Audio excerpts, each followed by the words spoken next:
planteo, básicamente, arranco con una premisa, que es una película, que yo cuando tengo se llama El Exorcista. Y Arranca bien.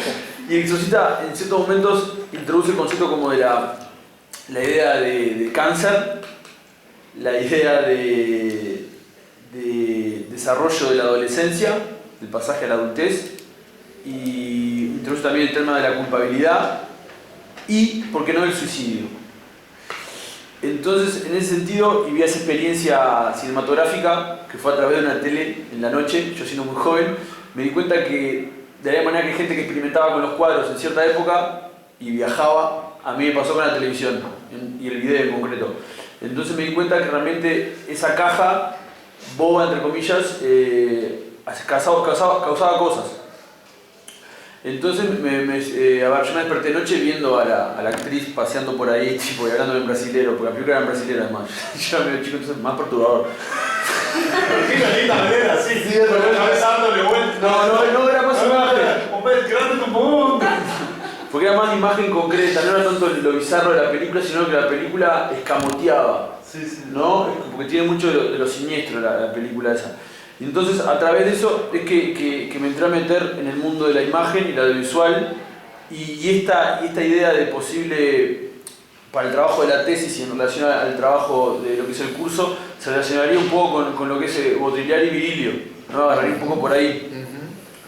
Y más que nada, para dentro de lo que es una cierta pauta estructural de mi tesis, que yo eventualmente quisiera generar una nueva estructuración en relación a cómo puede ser dictaminada una tesis, que luego veré si eso entra dentro de los cánones establecidos para el momento donde yo pienso a veces en el fragmento de discurso amoroso de Barthes, o en de la seducción de Baudrillard, o más en concreto trabajo posterior de Virilio, donde todo es como un gran periódico, digamos, ¿no? Serie de noticias que van concadenándose y generando maneras de entender ese devenir de la noticia o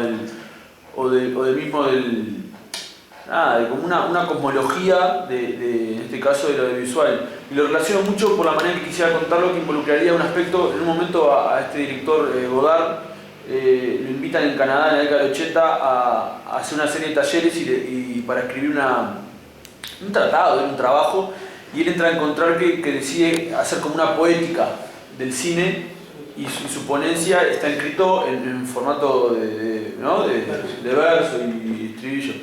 Y la idea es como que, y luego él eso lo concadena con una explicación de esa poética y además una ilustración vía audiovisual, que fue lo que hablé. Entonces, dentro de ese planteo encontré como la idea posible de no ir al cine, sino al audiovisual, en concreto a la televisión. Y entonces decidí como buscar, siguiendo esta pauta, un librito y otros más en torno a lo que es una cierta filosofía de la sospecha que surge a fines del siglo XX y relaciona filósofos como Sartre, Baudrillard, Marcuse y Derrida y otra gente más, que hay un docente estadounidense que murió en el 90 y hace una serie de ponencias tratando de abarcar todo ese pensamiento. Me gustaría en la Casa de la Filosofía dictar como una serie de encuentros donde logramos traducir y doblar ese material español para yo generar una cierta, connotar aspectos comunes en el vínculo con personas y en el hoy, que no sean mismo una merma dada por mi estudio enfrentado a un texto y yo tratando de hacer una cosa reduccionista, ¿me explico? Y ahí elevar como ciertas cosas. Pero básicamente el concepto que levanta el libro es qué pasa si realmente la sospecha frente a una obra de arte, frente a un fenómeno, frente a una persona, no es algo que está dado hoy ya implícito, que el ser humano sospecha de las cosas. Entonces todo el tiempo está dado por un lugar paranoico o de duda que permite a la vez, se contrapone a posibles desarrollos, ¿no? Y la idea es como a mí, viendo ciertos videos y en esa posibilidad de buscar en la obra, en un formato visual, lugares donde yo, de una manera, dentro de esa duda existencial, filosófica, etc., ejemplos. Entonces, básicamente, a mí me gustaría generar como no una genealogía, pero sí una pequeña cosmovisión de lo que para mí fueron ejemplos muy ejemplificadores, para la redundancia, con ciertos personajes del medio, como pueden ser un Pier Paolo Pasolini, un Godard, un Alexander Kluge, un Fassbinder, un Glauber Rocha, otra gente, cómo a través de la tele se apropiaron de ese en vivo, y en el en vivo que la persona está viendo eso, lograron desmantelar, es como lo del niño que señala el rey está desnudo, ¿no?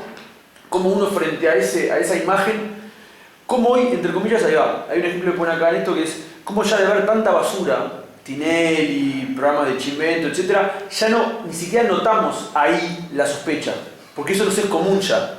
Entonces, ¿cómo hoy estamos en un momento donde la sospecha sería buscar lo creíble, desmitificador dentro de los medios? Por así decirlo, ¿me explico? No es algo que yo preconice, estoy también desarrollando ahora en el vivo mismo de ahora. Pero es como que hay momentos que, no sé, Godard lo viene a filmar una cámara en el Festival de Cannes y señala la cámara y dice, acá es el enemigo, él es el enemigo. Y no dice, no la persona que maneja la cámara, sino el lente, esta reducción de la realidad en el en vivo, que él hace un ejemplo que él menciona a Le Pen y dice cómo en ese momento, con cómo se filma la realidad, Le Pen puede decir que el holocausto es una mera imagen.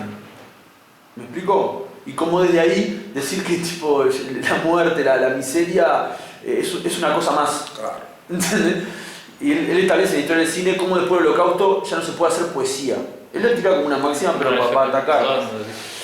También, entonces, después Pasolini está entrevistado, lo invitan a un coso en vivo en la década del 60 y está invitado como con ciertos amigos de él. Y le entra a hacerle preguntas a los compañeros, etc.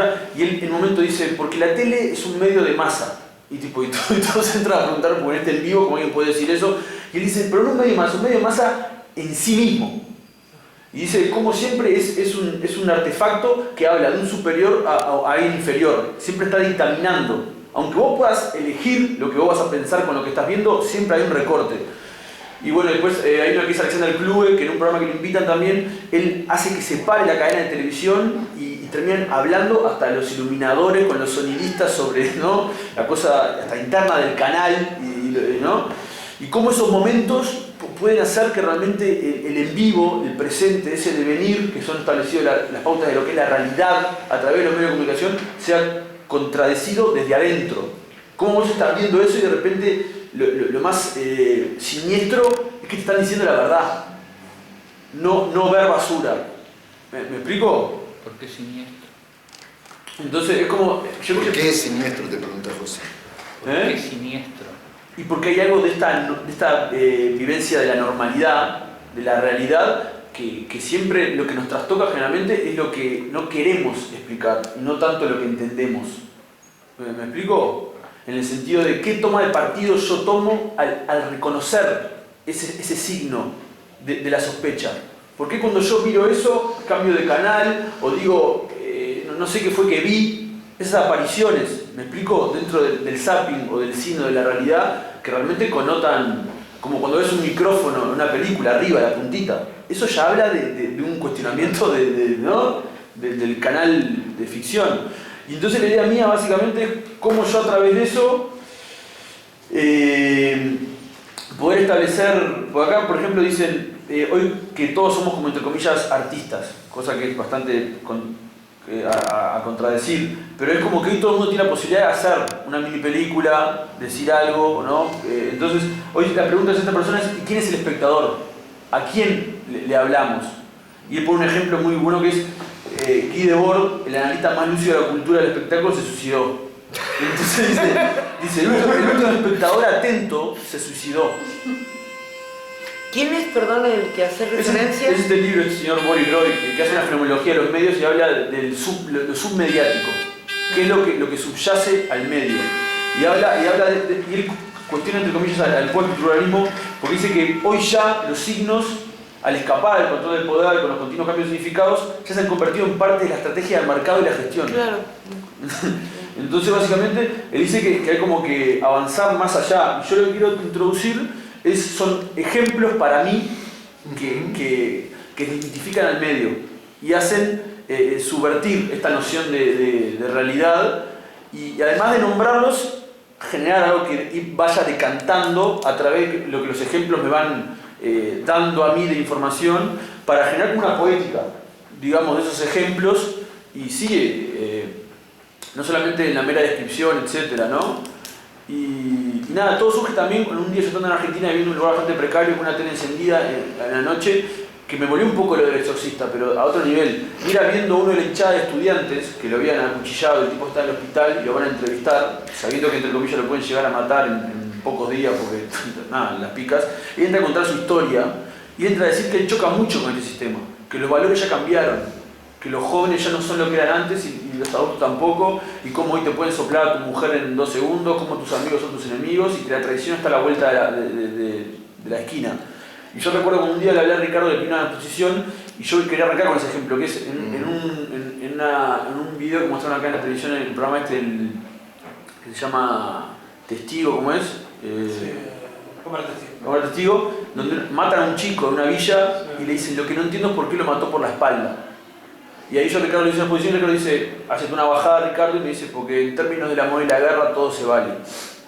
Entonces yo a través de como ese juego entré a pensar un poco más la realidad y pensar en ese juego simbólico donde entre comillas está todo permitido. Entonces, para mí no está todo permitido. Entonces me parece interesante en esos momentos donde yo veo pautas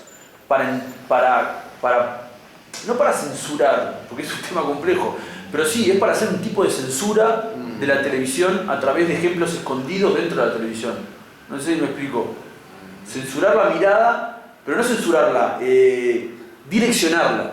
Direccionar la mirada a acontecimientos concretos que se dan en la vida misma, en la relación con los medios de comunicación. Y básicamente es generar eso, una poética con ejemplos visuales, etc. y describirlo. Entonces un poco parte por ahí. No tengo realmente todavía las premisas de a dónde voy a ir, porque realmente es algo que los fragmentos del discurso amoroso y lo que yo veo de la seducción son más que nada descripciones de los momentos, ¿no? A través de ejemplos literarios entonces yo no sé si realmente quiero decir algo o si quiero dialogar con la filosofía, o lo mío es, como acabo de decir, un análisis de ciertos ejemplos de la realidad en cierta época que para mí son parangones que ejemplifican cosas que a mí me gustaría como retratar. ¿Me explico?